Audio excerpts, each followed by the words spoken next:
Introducing PubCoin. PubCoin is the rewards program for pub sports contributors. Regular chat contributors share their play of the day, POD, in the YouTube chat, including the phrase POD in their message. At the end of the week, the amount of units earned are converted into PubCoins.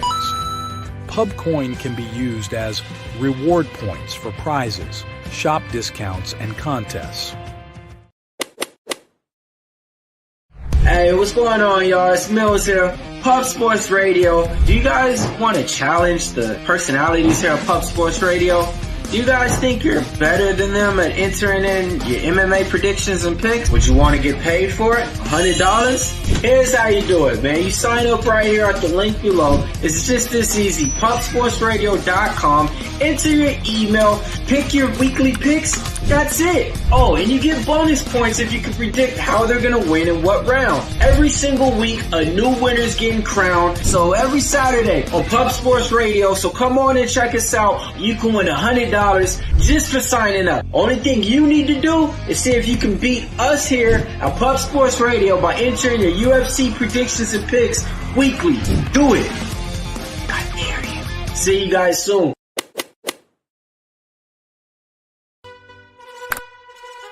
Your membership to Gold, you will be automatically entered in every horse race, every Wednesday and Friday. It is time to race horses. We are racing camels today. Shout out to the Gold members. We're racing in San Antonio immediately here. And we're off. 2 minutes, 74 canals on this racetrack. It's wide.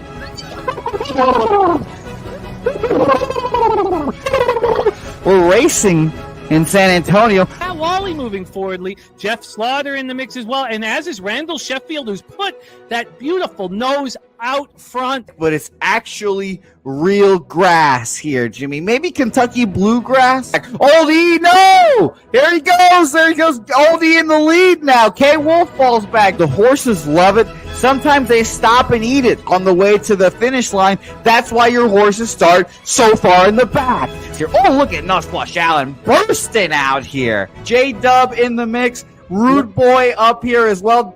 Jimmy, take it away. There's Oldie. Oldie is moving to the front. We are past the halfway mark in our 2 mile. And there's Ricky Levy. Oh my goodness, he's in the mix here. Jimmy, take it home. This is our first dog race ever. 19 seconds left in the horse race here. It's Fernando Mendoza trying to find the wire. 14 seconds left. Can Fernando Mendoza take this home? Here comes Kenny Ken. Kenny Ken wants a piece of the pie.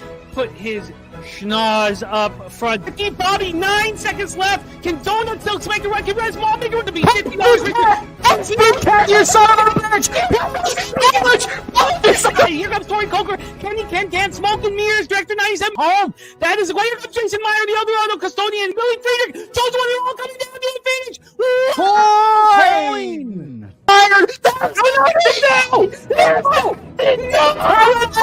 Nowhere! Oh no, it's Fanatical Jim.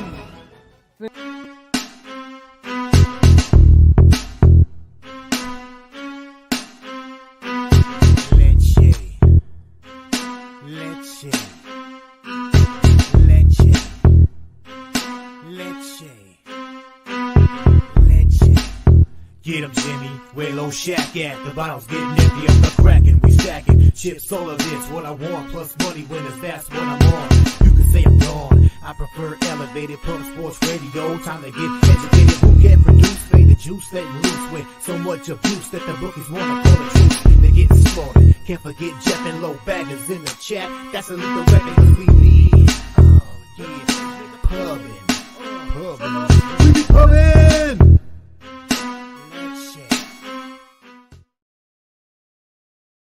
Yo, everyone. Welcome to Pub Sports Radio. Today's Tuesday, October 8th.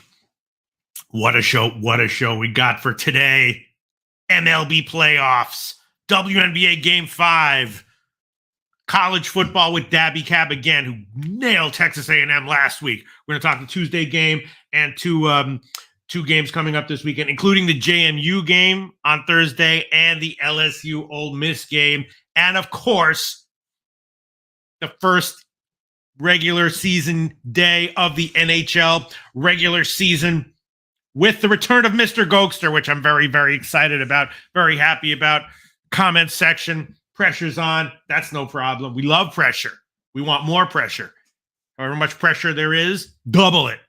Double it. Don't triple it. Let's chill out a little bit, but you can double it, not triple it. We're going to have a good time. We got the comment section. I got a couple plays I'm thinking I'm liking. JMU, that's a very interesting game. Off a loss, an elite team is a no-brainer play in their next game, as Ole Miss was in their last game. Is JMU that good? I don't know. Thank God Dabby Cab will be able to tell us. And everyone in the comments section, got a new setup, making sure everything's okay here. It's going to be a good show. You look great, Pete. Thank you very much, Jose Bouquett. Man, I love this time of season. How's the audio? Is everything okay? You look and sound great, Pete. All right, thanks very much. Yeah, I had and Gokster's ready whenever you're ready. Oh, that's Pete. great. So we're ready to go here. You look great. I had a freak off this great. past weekend. It was awful. Complete disaster. But hopefully this will be a lot better. It was terrible. We didn't have enough 2C. I think the 2C we had wasn't even real or legit. Fucking baby oil everywhere. Total disaster. But that's okay. We're going to have a great show. Thank God I didn't invite any of the Pub Sports Radio people to my freak off last weekend. It would have harmed my reputation significantly. Why'd you just drop out, Jose Bouquett?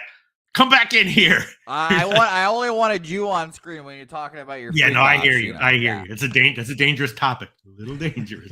Even to joke about? Yes. In 2024, even to joke about. I don't give a shit. So not enough 2C, huh? I don't even think it was real Tuesday. Fucking baby oil everywhere. They don't tell you. Just use a little bit. You can't just fucking. Oh my God. I mean, it was a disaster. It was horrible. It was, whatever. We're not going to talk about it. Oh, yeah, I love the glasses, though, Jose Bouquett. Oh, thank you. I got him at this freak off I was at last weekend. It was no shit. Well, I hope you had a good time there. I'm sure I'm sure it was better than mine, no matter how bad it might have been. All right, let's look at the comment section, and then we'll jump right in. Where are we? Where are we here in the comments? Oh, yeah. See, so there you go. Morgan Spooner, Liberty -17 and Phillies money line. We will talk about the Phillies game, of course. Liberty minus, yeah. I mean, the question similar to the JMU game is just how elite is Liberty? If they're legit elite, yeah, -17, no brainer. If they're maybe a little less elite than last year, and then what we expect from them in recent. I mean, they haven't been covering as a big favorite this year, but we'll talk about that. Shout out to Morgan Spooner. Kelly McGinnis, Old E. Shout out to everyone. Justin McElvey. Oh, man. The Sweaty Butcher. Shout out to you. Oh, Asian Nickel talking about Cavs -3. Yeah, I haven't looked at NBA preseason, although I'm sure that's great to bet on. But I just haven't had time to look at it. Maybe I'll just blindly tail it schnizzle there. I'm sure by the end of the show, that'll be -6. But we should probably tail it now. Huge shout out to everyone. Gravy bets. Justin McElvey, look at this. Stacks play of the day. Merrill over 1.5 bases +110. Okay. Yeah. You know, MLB playoffs is, I had a great show last week, Jose Bouquett. You got to be very careful. You know, the under yesterday in the first game was easy. And then I had the under in the second game as well. Easy. The Mets Philly games, though, have been soaring over. Now they go back to Citi Field, so we'll see. You and I will talk about that, Jose Bouquett. Yes, I swept the board yesterday with both unders and the Royals yesterday. It was very easy. You know, Pete, what I did silently in the first game from the third inning to the end of the seventh inning, I bet under a half run in each inning. And it was just so funny to just keep betting it. And Pete, it was just like you, Pete. You would have been proud. It was like -200, -187, -212, -190, and I just kept betting, and it was super small amounts, but I just kept betting it until I couldn't anymore. Literally, my local just I guess like cut me off. I don't know. I just couldn't get the innings from the eighth on, and it was very funny. But yeah, it was good times. It was good times there. You one of these years very soon. I'm gonna get that call or the conversation with you, being like, Pete, I don't have any outs. I need more outs. I'm like, so you're like, yeah. The problem isn't picking winners anymore. It's getting out. You'll be there someday, Jose Bouquett. Yeah, you know wow, very impressive. You were just betting every inning under a half run. Yeah, and so if so how many did all of them win or did a couple of them lose? Yeah, no, it was, from the third through the seventh inning, no runs scored. They scored their 3-run home run in the ninth. So even if I would have done it in the eighth, we would have cashed there. Man. So yeah, it was fun. And it was, obviously I bet it for small amounts because minus 200, minus whatever the fuck. But it was just a fun rollover, and it basically got up a unit just doing that. Oh, very, very nice. So it was great. That's the important thing no matter what you're doing, but especially if you're betting like big favorites or big underdogs, bet size appropriately. The worst thing in the world is when you have an edge and you wind up losing because you bet too big. And it's pretty easy to eyeball, bet sizes when you're talking about minus 110, 120 lines. When you start going into like big dogs or big favorites, not that you shouldn't necessarily bet them, but it can be harder to eyeball bet sizes. You know what I mean? So that's very important to do. Wow, really impressive, Jose Bouquett. Should have done that myself. Yeah, your local's gonna boot you permanently at some point. And then you're gonna be like, geez, nice. What am I gonna do here? And then if I start upping my unit size, crew, watch out. Trying to get guaranteed limits. All right, let's see. Here we go. Yeah, I guess we're ready to go at 11:09, but why not? Do we got everyone in the comments? Ron Crawford spreadsheet play of the day, Dodgers. Not too many. I mean, it's either if he's going to give one, it's either that or the wait, who's the Mets game is like even on both sides, isn't it? Yes, yeah, it's pretty close to even. I was shocked to see what the Dodgers line was. But I'm assuming if Ron Crawford didn't like it at least a little bit, he wouldn't give it. Because spreadsheet dog play of the day, Dodgers also happens to be the only dog in MLB. Shout out to you, Ron Crawford. Yeah, I don't know. I mean, Walker Buehler had a start against San Diego. Last start, got no strikeouts, but did have a very nice 5-inning start. Got grounders, suppressed runs. And then on the other side, King, I don't know. I mean, he was awesome. I bet his strikeout prop in the last game against Atlanta. But if you bet on San Diego here, at the very least, it's a buy very high spot on King, which might be worth doing. But yeah, we'll talk about it. Shout out to Wine Times. Us to hockey real quick. To give us a little transition to hockey, our girl Mel is in the chat giving us Knights money line for tomorrow, Pete. This woman also gave us Carson Steele under 4.5 carries yesterday. Ended with, or was it 5.5? I don't remember, but he ended up going under by a half carry. Shout out to you, Mel. We're having a great time there. Yeah, and then the second thing to remember is those friggin' hooks and the friggin' half points. They never matter until they do. And then when they do, they matter. And then you look back and you're like, damn, if I had gotten an extra half point here and there, I would have had a winning season instead of a losing season. Huge shout out to Ski Profit. Extremely flattered whenever he's in the comments section. Ski Profit, I believe he nailed last night's game, didn't he? I saw it. I don't remember exactly what he had, but I think he did nail it. Huge shout out to Ski Profit, Wine Time Sports, Tom Leach. All right, let's just get into it. NHL first game, first day on the card. I mean, there were a couple of regular season games earlier, but this is the first multi-game day. Of course, I'll take it a little bit easy, like I usually do. First games of the season for most teams, including like the last games and stuff like that, there's usually like one or two no-brainer awesome spots, and the rest of them are complete passes. So we'll see what we've got. Only 3 games on the card today, including the Utah Hockey Club game. So let's get into it. You ready, Jose Bouquett? Yeah, I'm excited for our guest to return. It's been a long time since we've had him on the program. Man. And Pete, new job for this guy. So he's feeling good about himself. All the confidence in the world coming from this guy right now. Wow. Confidence is half the battle. Absolutely. All right. Let's introduce our guy. Here we go. Is he on the screen right now? Is he on the screen? Now. Oh man. Wow. Pistol, how you doing? If you are looking for NHL winning bets and insightful, actionable NHL betting analysis, you have come to the wrong place. That's not really what we do here, but we're going to have a great show anyway, for lots of different reasons. There's lots of great things we do in our segments. Winning picks and insightful, actionable analysis. Not, it's hit or miss, touch and go. No, I'm kidding around. Mr. Goetzer, so great to see you. So great to see you. The NHL season is here. Are you fully prepared? Of course you are. What I mean, Of course. Yeah. Yeah. I got a couple teams. I know off the top here, quick, Pete. New Jersey and Toronto out of the East, and then the West. I think is packed this year. I got Dallas, Nashville, Edmonton, Vancouver. Good shots of winning the cup. My sense in all sports, but especially in NHL, is I tread very lightly to start because you never know. I mean, every team has made, well, not every team, most teams have made some kind of adjustments that they're expecting to be better, improve the offense, this and that, added a defenseman, lost this guy, and the chemistry and the way the lines gel is something that it's really hard to predict, at least for me. I don't know if you have a better sense. 100%. I think that goes for the Blackhawks tonight. Blackhawks beat Teravainen and Bertuzzi, Maroon, Martinez, Brody, Craig Smith. They got 6 guys, and they're all starting too. And preseason, they went 1-4-1. So Blackhawks, give them some time. They will be a lot better, but maybe a little slow to start. Exactly. So we'll talk about it. And so I tread lightly, but if I was forced to not tread lightly, then I would take dogs in my heavy treading that I was forced to do. And the other thing, and you see this also in a lot of sports, and in fact, you see it in college football and NFL, you see a lot of teams like, in the first game or the first week of their season, with high expectations, low expectations, do a complete 180 from their season expectations. And then, after the first game or the first week, they revert back to what everyone was expecting of them, which is why in the NFL, you see so many huge upsets in week 1, and burning everyone in Survivor. And then that team goes on to lose every other game. And I feel like you see the same thing in NHL as well.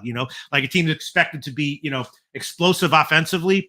Yeah. I will note that and plan to bet overs with them at a certain point, but not in the first game or the first week. You know what I mean? Exactly. Expect the unexpected. So having said all that, comment section there. Everyone get ready. Tell us what you think about all these games. And we're going to talk about the first 3 games in the NHL. Mr. Gokes, I got so many notes. Let me just scan down to my NHL notes here. All right, first game. Here we go, right?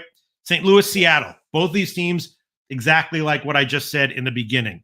Added guys, higher expectations, at least on paper, for both teams heading into the season. Both teams had kind of crappy offenses last year. Made additions that they're hoping will change things. And Seattle in particular, I believe, is talking about how they will play more, a faster pace, up tempo. Most teams also have like a bunch of first round picks or top 10 picks who they're expecting to explode during the year. Will that happen? I don't know. For these guys, the Kraken, Shane Wright, right? 4th overall pick 2022. Now he's, ready to go. Matty Benier, the 2023 Calder Trophy winner, Rookie of the Year, sophomore slump. Not a huge shock there. What to expect from him? I don't know. Seattle is a decent-sized favorite here, about -140. I'll check where the lines are currently. Total is 5.5, kind of standard. Small lean to the over. And St. Louis, they had a subpar offense last year, but after the new coach took over last year, they won 60% of their games, right? A big sample size, too.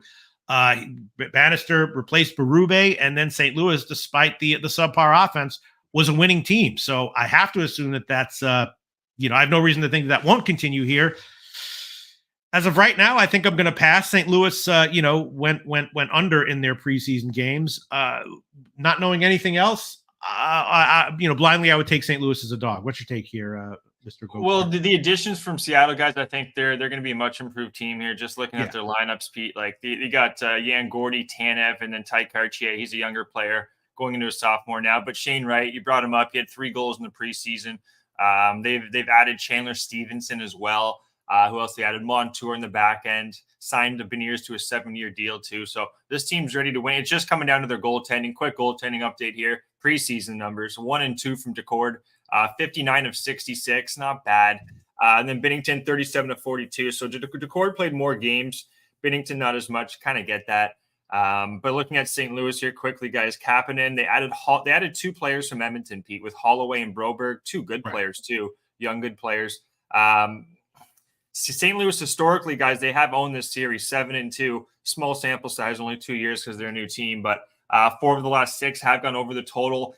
Where I'm going to go with this, Pete, I'm going to go first period, both teams to score. I don't know how the rest of the game's going to go. It is an early game, too. It's going to be 1 o'clock in Seattle. But I just see a couple games actually going to be going both teams to score in the first period. McCann, they have him day to day, but he is going to start. I just see a couple of these games, guys. It's going to be. I don't necessarily trust the goalies either, Pete. With DeCord and Binnington.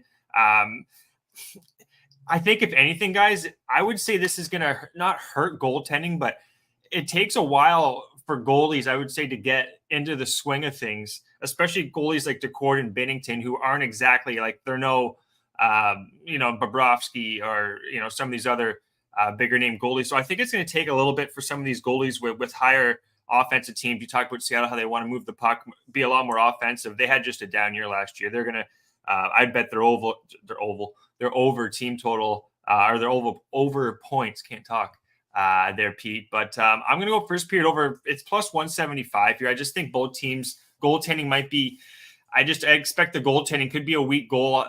I just really think that early, guys, the goaltending is going to be a little bit shaky in this game. Couple games, actually, as I keep saying. But yeah, Pete, I'm going first period. Both teams to score. I just think these goalies are not going to exactly be in their peak form, especially Binnington here, 37-42. That's not a lot of rubber he faced in the preseason. Now he's going right into Seattle's home opener here.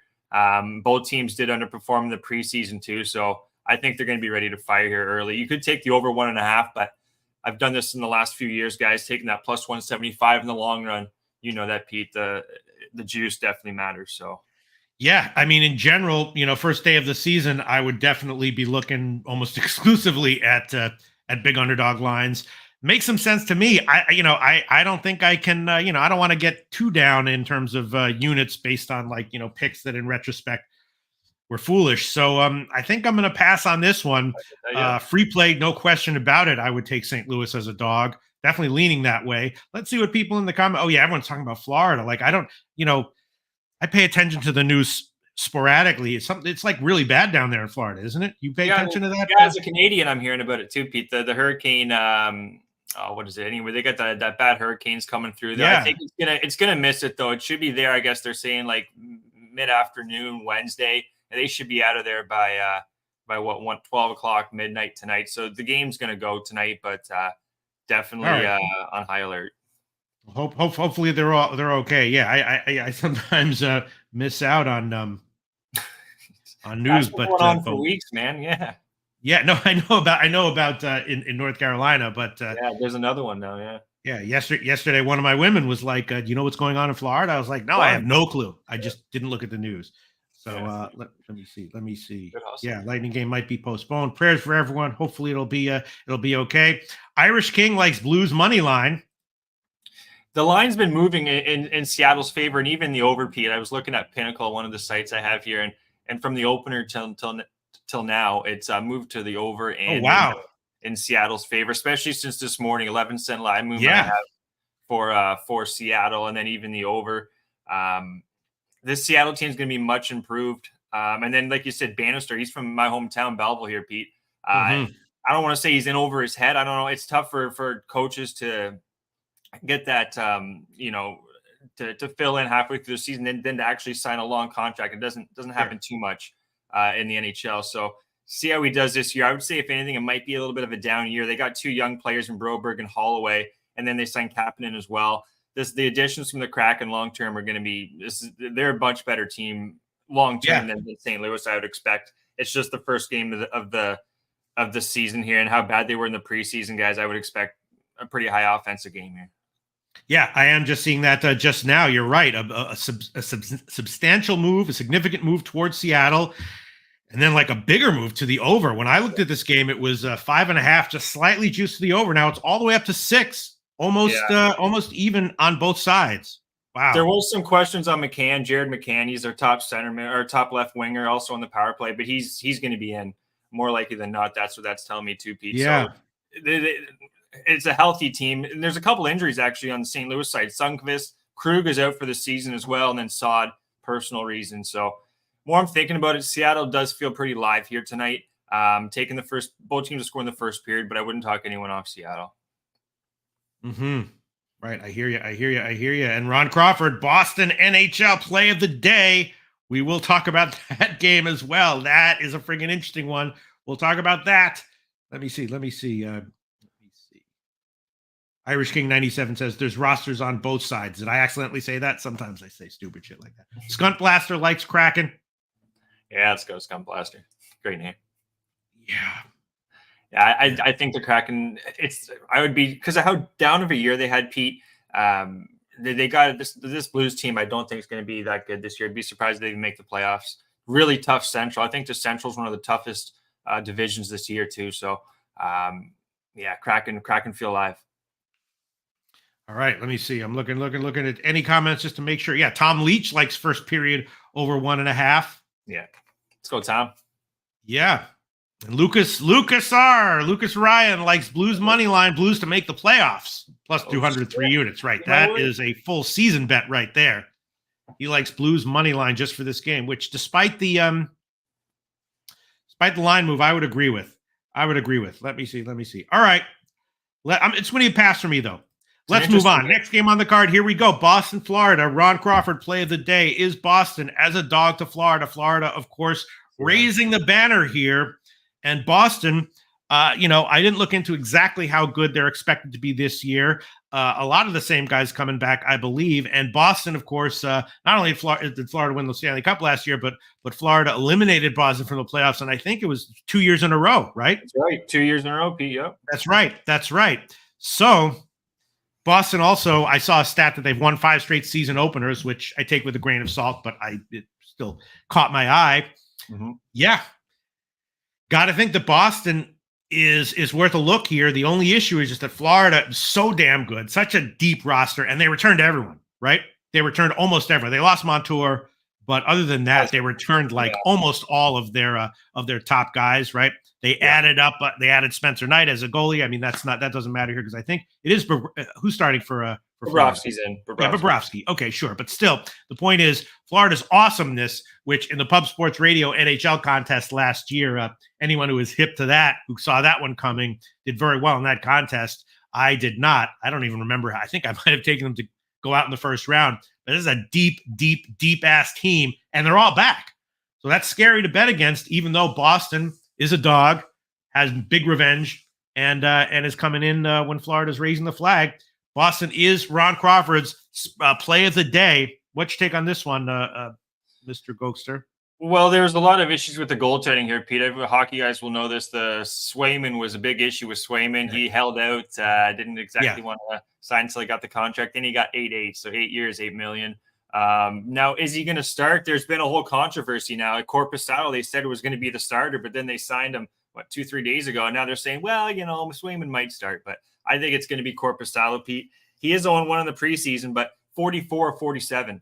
I like that. And the one game he lost, guys, was 37-40 pucks he faced. So Corpusalo, I like seeing compared to I was saying Binnington there. I like what I see from Corpusalo just your early preseason. Added Zadorov on the back end, but I think the Bruins guys, they look a little bit slow on their bottom 2 lines. I think they're a slower hockey team. It's what Boston's really been for the last few years. They still got Pasternak. They added Lindholm as well. Zacha, Marchand, who's been day-to-day, but he is going to play. Charlie Coyle. Got to have Coyle, their centerman. Geeky. But on these bottom 2, you got Frederick, Mac Jones, Beecher, Kastelik, Cole Kopech, and then Justin Brazeau, which not many probably people know a lot of those names. There may be Trent Frederick, but their bottom 2 lines are not going to have a lot of offense. This is going to be more of the under game, guys, short and sweet. Bobrovsky, 41-45. I like that in the preseason too. Marchand didn't have a lot of preseason play as well. The weather too in this doesn't – it's going to be slow starting too with the banner, with the rings and everything else. And also, that Florida has beat them in the playoffs, but Boston's actually had this team's number last year, Pete, 4-0 in the regular season, 3-1 to the under. This just feels like an under game, guys. I'm taking the old Gokster special here, Pete. No goal in the first 10 minutes, plus 100 in this game. Really slow start. Both teams are really accountable defensively. Talking about Boston's defense, you got Lindholm, McAvoy, Carlo, Zadorov. They got a real big, tough defense, which this is going to be an under team, I think, all year, especially with their 2 goalies. Corpusalo is going to have a much better year than he had in Ottawa with the defense he's got there in Boston. So this feels like an under game. I wouldn't talk anyone off a full game under, but I'm doing the old no goal first 10 minutes, Pete, plus 100. Yeah, that might be good. I'm seeing all the places I'm looking, like RotoWire and everything. I'm seeing Swayman, but people in the comment section saying it's Korpisalo, and I think I would prefer Korpisalo, at least for this game. Would you not? I would 100%. I think there's too much going on with the signing and everything else. Korpisalo, 44, 47 in the preseason, played a lot more. They had this Brusso guy who's in the AHL for Providence. Him and Korpisalo played about 90% of that. I don't even think Swayman played actually in the preseason. He didn't. So you would definitely want Korpisalo here. I would not want Swayman. I really don't like, Swayman. I don't know. We'll look at him game by game. But the year after the guys signed those huge contracts, that's there's no way they have any value. It's like fade or pass for me. What's your take on Swayman going forward this year? I agree with exactly what you said. Like let's see what he does after this contract. But we'll see. We'll see. He's a smaller goalie too. He reminds me of Saros, kind of. He's kind of reminds me of Saros in that sense. But we'll see. If I got $8 million for 8 years to do these videos, forget it. You'd be like, who do you like in Boston, Florida? I'd be like, I don't know. Like, did you look at the game? Not really. Yeah, that's it. Be like, if Ron Crawford likes Boston, I like Boston. I got my $8 million for 8 years. I'm done. I think that's what's going to happen here. You know what? I'm gonna take a shot with the first period under. Looking at last year's game. Remember last year's game, Chicago? Which one was last year's game? Who hoisted the I'm sorry? Are you talking playoffs or regular season? Regular season. It was 3-2, 4-3, 3-1, 3-2. Yeah. But the first period was 1-1, 2-1, 1-0, 2-0, and then it just kind of dies out the rest of the game. But with the banner being lifted and stuff and the whole travel situation, I would be surprised if it's And you got to think that because the total did get bet a little bit to the over. When I first saw it, it was slightly juiced to the under. Now it's slightly juiced to the over. So a small but very clear market move as of right now to the over at 5.5. I'm going to take the first period under though. If it loses, that's fine. But I think this is worth a shot because again, if Boston comes in and they're kind of pissed about the playoff, they've got revenge on their minds. What are they going to do? They're going to try to clamp down on them and halt scoring at least early. So I agree with you. Let's see what we got. First period at Pinnacle, under 1.5 plus 101. Under 1.5 plus 101. I will make that my first official NHL pick of the season. Boston, Florida. First period under 1.5 plus 101. Pinnacle. Maybe I'll shop around and try to get a better line. As far as the side is concerned, Ron Crawford, play of the day is Boston. I don't think I can tail him on that. Let's see what people are saying here. Shout out to Gordon. Sorry, go ahead. Shout out to Gorjan there. Shout out to Goki there. Shout out to you, man. Appreciate the $2. Cuban Wayne Gretzky thinks that if Korpisalo reminds you of Saros, you are on drugs. I have smoked a little bit, but there you go. There you go. Cuban Wayne. No, I wasn't. No, sorry. No, we're talking Swayman. Hey, I'm talking Swayman and Saros, just size wise. If you're looking like their size, they're both about 6 foot goalies. They're very quick though, good positioning. But it's it's tough being 6 foot in the or shorter in the NHL and being in net. So, all right, I'm gonna take the first period under. Looking at anyone else with any opinions here on this game. Yep. Thanks everyone for cluing us in that Korpisalo because everywhere I'm is in goal because everywhere I'm seeing is Swayman. All right, let's move on. Last NHL game on the card: Blackhawks against the Utah Hockey Club, and of course, Utah used to be Arizona, the Coyotes, and now they've moved to Utah. And I'm not exactly sure what to make of this. I've read that some of the players were not happy about it. Of course, in general, it's a very young team with some talent that was expected to make a big,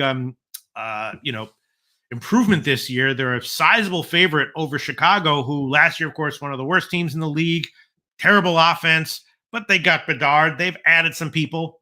So once again, it's like, all right, we were terrible last season, but we added some guys. We're going to be better this year. They didn't have a good preseason. They lost most of their games in the preseason, and Utah had a winning preseason. Utah is a big favorite here. I saw about minus 165 or so, and now, roughly the same. The total was about 6, juiced to the over. A little bit of a move to the under, but not a huge move.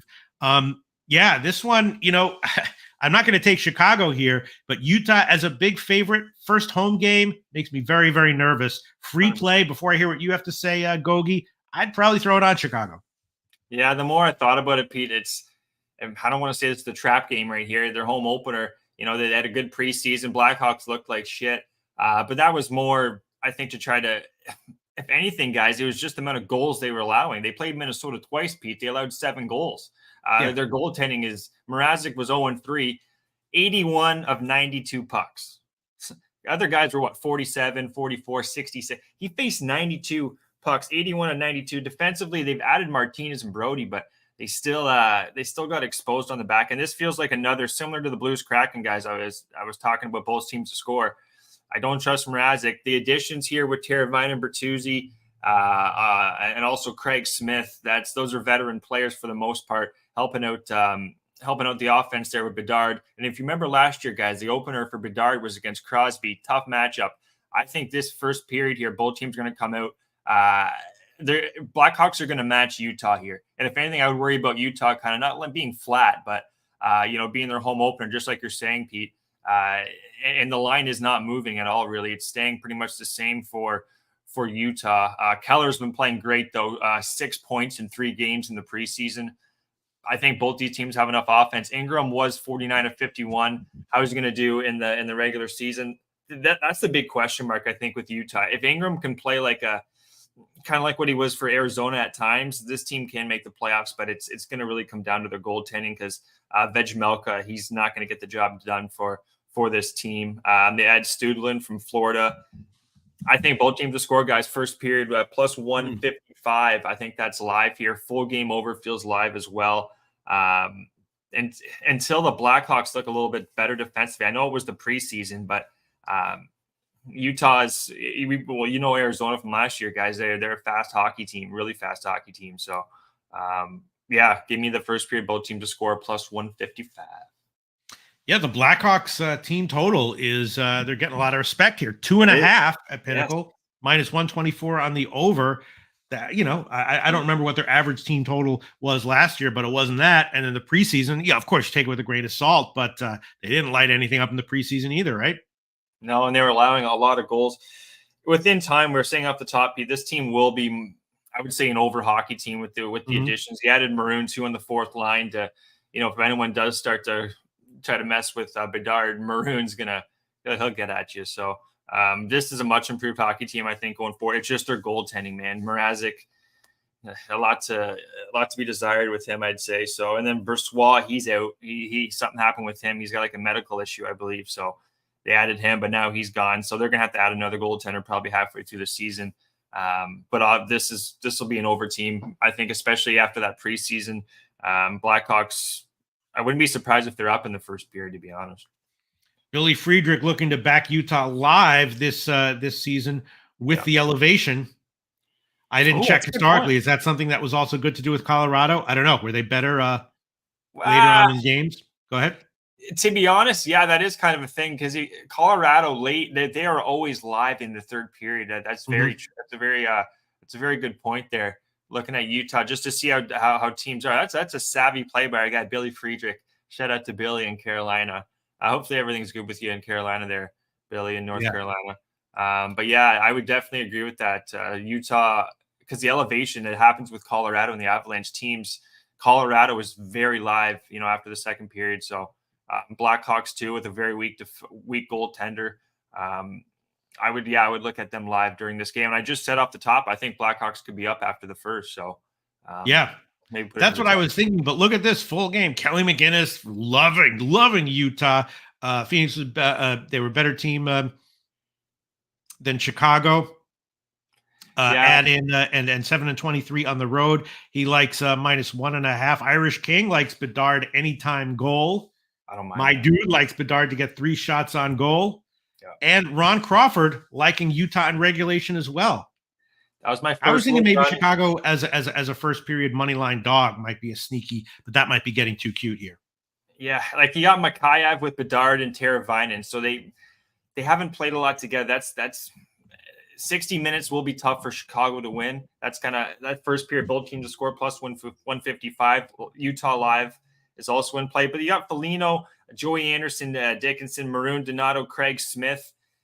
You got 4 lines that are a good mix, really. Like that fourth line with Craig Smith, Donato, Maroon. That's a good mix of players. You got speed, got a guy that can score, then you got a tough guy. Same with that third line. It's a good mix of lines. You've added Alex Martinez, who's a Stanley Cup winner too for LA and Vegas. You added TJ Brody, okay. Still, but you got Martinez and Seth Jones. That's a much better pairing than having Connor Murphy up there like they did last year. So, this Chicago team is going to be improved. Just what's Mrazek and company going to do?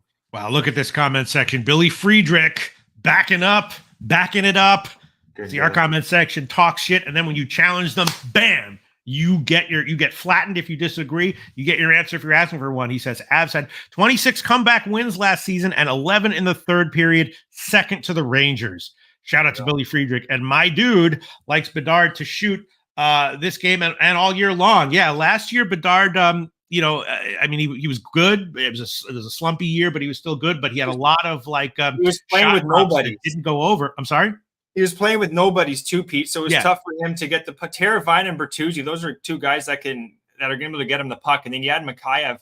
He was out too last year, but he's a fast skate. Like they're adding a lot of pieces that are all kind of not like Gretzky, but kind of like Gretzky in the sense they're building around Bedard and adding Craig Smith too. I like what they've done, Chicago, really. Yeah. I did not look at any of the props because it's the opening game, but I might tail my dude on that one. I'm not going to add it to my official plays, but he likes Bedard to shoot this year, and Billy Friedrich agrees. And Tech Style says, NHL is the only sport I have a winning record in over more than a season.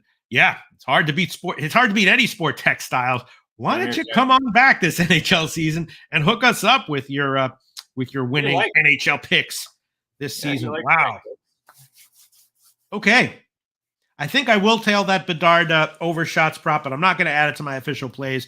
Just one official NHL play for me to start the year. Boston, Florida, first period, under 1.5 plus 101. Pinnacle. Mr. Gokster, please review your official plays, please. All right, we got action in all three games, guys. Both teams have scored in the first game, St. Louis and Seattle, plus 175. And then also both teams have scored in that last game we just talked about, Chicago, Utah, plus 155. And then no goal in the first 10 minutes. All first period bets. That's plus 100, no goal in the first 10 minutes in Boston. Panthers, like our guy Billy just brought up, though, Utah, if they're down, I will take a look at them just to see how they're playing throughout the game. But that's a great point he brought up. Probably the stat of the show right there was just to keep look out for Utah, just like you got to look out for Colorado. So shout out to everyone. Yep. All right, and who was it? I just saw someone else liking the Bedard shot prop as well. Who's that? Who is that? Where the hell is he? Sorry, I can't find it, but I did just see it. Ricky Bobby. There you go. Ricky Bobby also liking Bedard. All right, Mr. Gokster. It's going to be a great year. We're going to have a lot of fun. I think we're going to be profitable, and I can't wait to talk to you once again next Tuesday, Mr. Gokster. Have a great week. Can't wait, man. Have a good rest of your show. Cash those tickets, guys. Right on. All right, Jose Bouquett, come in here again. What are we doing now? We're doing college football now or what? What are we doing now? Jose Bouquett, pop in, baby. Oh, there we go. Dabby Cab is in there. I had a great week in the last show. I only had one loser in the entire show, and that was the pick where I went directly head-to-head against Dabby Cab on. Not directly. I had the first half, Missouri. He had Texas A&M full game, so it wasn't officially directly, but I should have known. I should have at least not been so dismissive of the situation there. Dabby Cab, awesome friggin' call on Texas A&M last week. Missouri's off a bye. I know that Texas A&M is a tough place to play. I know they're a tough team. I don't know. I guess I just thought that early Missouri would come in and represent themselves well, but Texas A&M blew them out. Great friggin' call, Dabby Cab. How you doing, pal? I'm good, Pete. And I tell you what, how about A&M sitting at 3-0 right now in the SEC? The only other team to look at would be Texas at 2-0, but Ole Miss has a loss, Tennessee has a loss, Alabama has a loss, Georgia has a loss. I mean, yeah, not where I thought A&M would be sitting right here after 5 games of the season, if I'm being honest. Weird, wild, wacky stuff going on in college football, which I guess is not a surprise considering how things have changed. All right, we're going to talk about 2 games later on in the week, and we're going to talk about the Tuesday night game, FIU and Liberty. You ready to go, Dabby Cab? I'm ready to go. Oh, FIU Liberty. You're not prepared for that? I mean, I can say I don't have a bet in it, but we can definitely talk about it. Okay, yeah. I mean, I don't have a bet in it either, not because I didn't study it, just because it's a tough one, right? Liberty, a huge favorite. They're off long rest. They're a great team for what they are, maybe a little bit less great than they were last year, although it's still early in the season, but they have not been a good favorite this year. Still undefeated, but just 1-3 ATS, and now Florida International coming off a nice win on the 28th at Liberty. I don't know, at Liberty, I think they want to boost their resume, so I think they will be motivated to get a big margin win here. I just have questions, and of course they're off of the extended rest as well. I just have questions about whether or not they're actually that much better than FIU coming into this one. FIU, clearly the far inferior team here, but they have some nice pieces, right? Quarterback looks like he's improving, so he'll be able to at least keep him in the game. And and Liberty, good run, excellent run game, maybe not quite as good statistically as last year. And they've been bad in the early going in their games this year. So if I was going to take Liberty, I would definitely take them full game, not first half, maybe live bet them at the half. But that's a lot of points. Liberty -17, total around 55. Dabby Cab, how good or not good, or how great or not great is Liberty exactly, if you know? I would say they've taken a step down this year, personally. They're not a team that I've been rushing to the window and betting, which is a good thing, because right now sitting, as heavy favorites, they're 1-3 ATS on the season.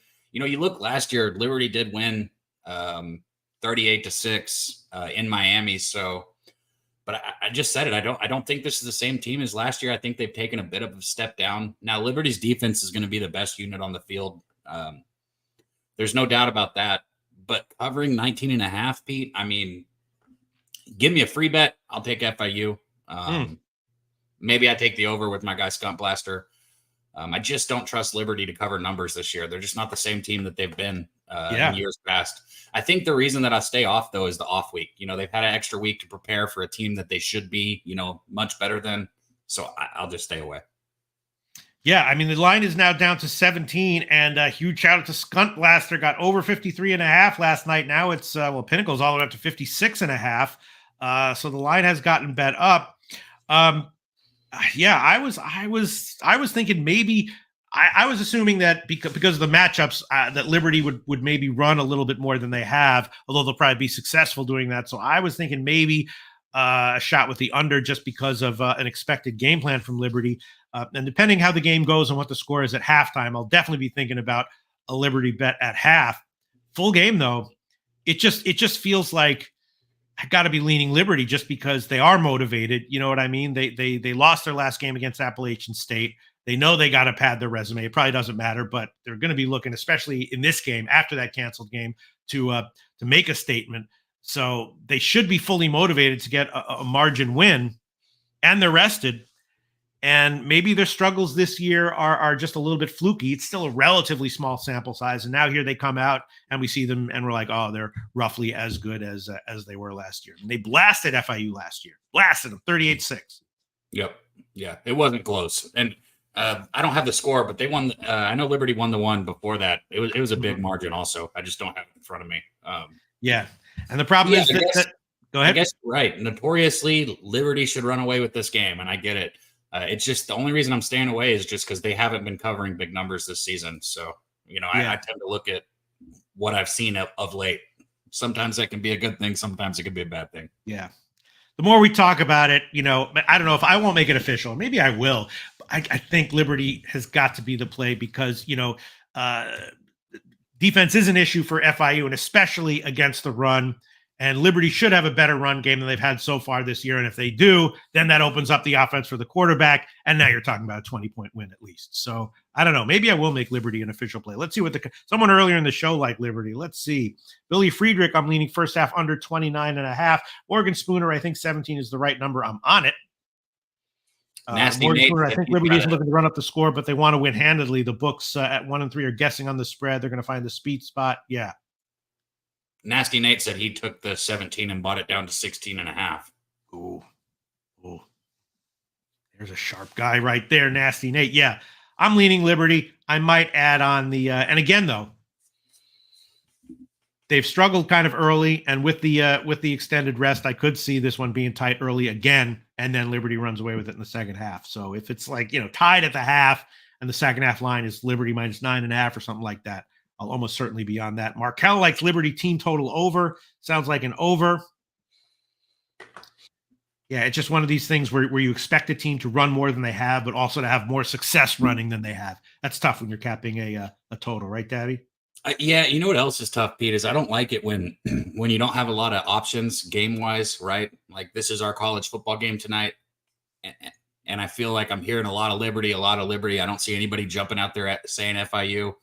I mean, I guess it's just a feeling, but I hate it when I see that. You know what I mean? This is our only college football game. It's our only option, and Liberty's the only bet. I don't know. You know what I mean? Tom Leach says, I don't know how you can lay the big spread with Liberty. Extra rest, max motivation, big advantage in the matchup run game against run defense. And then if that matchup, plays out as expected, now the pass game gets opened up. And that's how I understand, though, Tom. Yeah, Liberty has been a terrible favorite this year, clearly overvalued up until now. Well, we'll see. And Tom Leach says, I'm definitely not betting this game. I certainly haven't yet. But it's an interesting game to talk about. Maybe we'll learn a lot about Liberty from this game. All right, let's move on. You ready, Dabby Cab? Ready to go, Pete. Kind of a similar game on Thursday. A team that is, coming off a loss, not necessarily underwhelming, but off a loss, JMU against Coastal Carolina, who's off a high-scoring win against ODU. And that was at home on Saturday. They benefited from turnovers in that one. And now JMU off the bad loss to ULM, right? That was not a good loss. Pretty embarrassing. Should they bounce back? And I think kind of similar to Liberty, they're a team that, was expected to be very excellent this year. They are excellent, but maybe not quite as excellent as they were expected to be, or are they? If they are legitimately fundamentally that good, then I think clearly JMU minus 9.5 is the play. But Coastal Carolina, explosive offense, high scoring offense, can hang in any game with anyone on their level, and 9.5 points at first glance is a lot to be giving to them. My lean, though, is definitely JMU. And I have a lean to the under, and I'll tell you why in a second. But you tell me, Dabby Cab, you pick this game. Clear bounce back spot for JMU. Is minus 9.5 too many points for them? I don't think so. And I hate hearing that you said you got to lean towards the under here, because I did go ahead and play this over. I played this over, Pete, but this is going to be a lot of times like last week with A&M. I gave you my opinion that, people would funnel in on Missouri. With Tennessee, it was the same thing. I knew that people would funnel in on Oklahoma. This is not that case. I think the sharp play would probably be the under in this. I think a lot of people have been betting the over. I think a lot of people are going to keep betting the over. But, sometimes the public gets it right. And this is a situation where I think they're probably going to get it right. That's why I bet the over. I got it right at 62 where we're at. I know it opened lower than that. And it's even at some places, it's even gone up to 62.5. But we just look like at both of these teams, right? JMU's averaging 39 points a game, which those numbers could be a little skewed because they put up 70 against North Carolina, but then they turned around and put up 60 against Ball State the next week, right?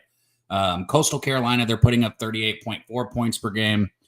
So both of these teams, just in the 30s, putting up points in droves.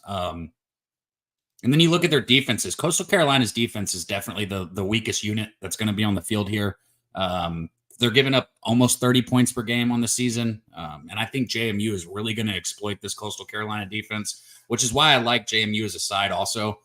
Burnett, their quarterback, he's a dual threat. Heck, he's only 2 yards off the leading running back for James Madison, which is crazy to think their quarterback's 2 yards off the leading running back. I mean, the guy opens the field up immensely. But talking about that loss that JMU had last week, it's such an interesting thing to look at psychology-wise, Pete, because before that loss, JMU had to be talking about being that one, right? Oh, we're that one team that can get into the playoffs. You beat North Carolina by 70. You beat Ball State, 63-7. And then what a letdown they had against ULM. I mean, they had 399 yards of offense compared to ULM's 257. They just fumbled. They failed to turn touchdowns or drives into touchdowns. It was just broken at the end of drives. It was broken. It was mistakes. But James Madison was still the clear better team. I think they're going to be that here. I think they do bounce back. I like them to cover the spread, but what I like more is I like both these teams to put up points. So I got the over here. And maybe I'll regret being with the public, but I'm on the over. Well, I didn't bet this one. When I looked at the game, the total was 63 yesterday. I didn't bet it. Obviously, that's scary to bet an under in this game, but I was thinking that just because, again, JMU's off a loss, right? So they're not going to be sloppy. They're going to take this shit seriously. And you look at Coastal Carolina, right? No doubt they have an explosive offense. They have a defense, as you said, that's subpar. But their pass defense is a little bit better than their run defense. And JMU, I think, should be more run heavy. So I was just expecting JMU to be, tighter and not sloppy on defense, efficient but run heavy to take advantage of Coastal Carolina's weakness on defense, and also to keep their offense limited on the sideline. And I was just thinking that that's the way the game is more likely than not to turn out on a short week. So that's why I was leaning under and leaning JMU minus the points. We both agree on the JMU, so we're on the same side there. Maybe I just need to go ahead and add that too. I've already bet this over, but I'm not gonna lie, I don't feel like great about it. I don't feel as good as I felt about some of my other bets, but JMU definitely feels like the side here, especially at 9.5. Well, let's look at the comments. Tom Leach informs us that Babano likes FIU plus the points. Good for Babano. Morgan Spooner, James Madison will absolutely look to run up the score on Coastal Carolina after fumbling that UL Monroe game last week. And then let's see, Tom Leach leaning over. That's good for you, Gabby Cab, but want a better number. 62 is about right. I put this game, and I don't like, the reason I say I don't love my bet, Pete, is because I don't like betting something where if I predict the score, I cover by 1 point. Right. Right. But if I predict the score of this, I go 42-21. James Madison wins 42. So maybe I should just be on JMU, right? Maybe that's the easy thing that I'm missing. But I think Coastal Carolina gets in the 20s, and I think James Madison gets in the 40s. Yeah, I'm just worried that, off the loss, JMU is going to be like, all right, listen, we lost. Let's hold this fucking explosive offense down. And then they run a lot, trying to ram it down, Coastal's throat and get a nice, comfortable, quick win to atone for everything. All right, I've talked myself into it. Official play here, JMU. Let's look at the line. We'll shop for the best line right now. Pinnacle has 9.5 minus 110.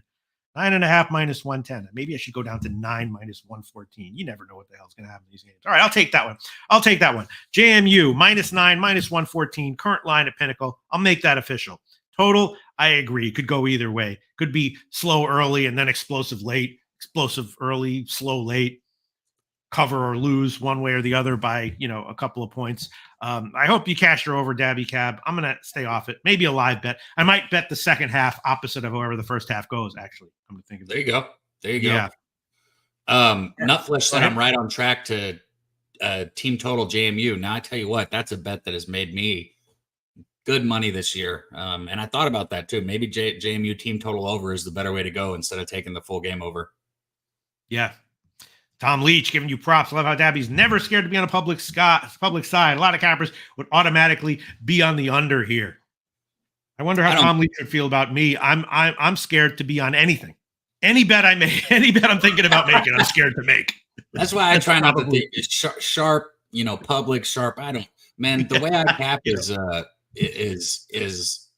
I watch, right? I try and see how I think the matchups will play out. And that's why when you asked me about Liberty FIU, I haven't watched either of those teams play. So I'm not going to bet them. I know some people, they just need to read the market or they need to read the stats. Yeah. I need to see it, Pete. And I bet what I've seen. So see, that's fucking smart right there. Yes. Because that's also a hard, at least a very difficult to quantify, if not impossible to quantify edge that you've got there, Dabby Cab. Until they have AIs that can look at games as well as the real Dabby Cab can. If there's an AI Dabby Cab eventually, then you're screwed. But for right now, there's not. Chase J likes Coastal plus 9.5. I can certainly see it. They're a talented team. No question about that. All right, so Dabby Cab's on the over. I'm on JMU, and now let's move on. The big one, huge one. Ole Miss and LSU, right? Ole Miss off the big road win last week, off the straight up loss. Great ATS on the year. But this is the first game that they're going to be playing with a competitive line. Small road favorite at LSU. And then LSU off the bye against, a superior team. How much did that help Missouri last week? Not at all. Did it hurt? I don't know. I was wrong on that one. But LSU now off a bye at home, though. Big win as a big favorite in their last game. But before that, they were not good ATS. 4 straight ATS losses to start the year. A team like Ole Miss, I'm always thinking when they're covering game in and game out, those huge spreads, and now they're going to play in a game with a competitive spread, always leaning towards the other side in that one. So I'm definitely leaning LSU here, +3 or 3.5 total. Man, I don't really know. Ole Miss's defense has actually been good this year, better than people think when they think of Lane Kiffin teams. And so obviously both offenses very, very explosive and can put up points at any time. A high total though, good defenses. My lean right now, before I hear what you like, Dabby, is LSU +3 or 3.5. Why'd you pick this game? What do you like here? So, Ole Miss, you said it, big bounce back after that loss to Kentucky. I mean, that was a stunning loss to Kentucky. And then to go to South Carolina and win. But they stayed. They're on the road here again. They remain on the road, and now they're heading into Death Valley, right? Not an easy 2 places to go back to back. And then you got LSU coming off a bye week, right? There is a lot of this cap that I could completely understand why somebody would be all over that +3 with LSU. You got a bye week. You got an Ole Miss team who's, kind of beaten up, for lack of a better words. They've got some offensive linemen that have been out. You got Trey Harris. He leads the country in receiving yards right now, one of the best receivers in football, and his status is, in question for this game. Last I looked at it, I think he'll play, but he might not. I don't have the insight on that. But both of these teams that we look at, Ole Miss has been the more complete team. You also said that their defense, has been better than people think. And that is the kicker for me in this game. Yeah. I think we have a shootout. It's a 63-64 total for a reason. I think it's going to be a lot like it was last year. I think these teams are going to just blow after blow after blow, put big plays, points on the board. And it's going to come down to who can get a couple stops. For me, that's Ole Miss. I trust Ole Miss to get a couple stops in this game. They've already played against, in the last 2 games, we'll just look at that, right? Kentucky, South Carolina, both of those 2 defenses are in the top 25 in the nation. Kentucky can play defense. South Carolina can play defense, right? LSU cannot play defense. Let's be very clear. This is not the old LSU team, and I'm sorry for those of you that are LSU fans. This is not a very good defensive team. That's why the total is sitting where it's at. Perkins is down. And I guess I saw some people, it's funny because I like to do a lot of reading. I saw some people saying their defense has played better without him. Maybe their numbers are better, but you don't get better when you take a person like that off the field. Like, let's just be honest. You take somebody like Perkins off the field, you don't just get better. So for me, I think it comes down to Ole Miss's defense. I trust them to get a couple stops here. And a lot of these spreads too, Pete, whether you look at like the Washington game last week where they were a 1.5 point favorite, or the A&M game where they were the 2.5 point favorite, like a lot of these really close spreads have been on.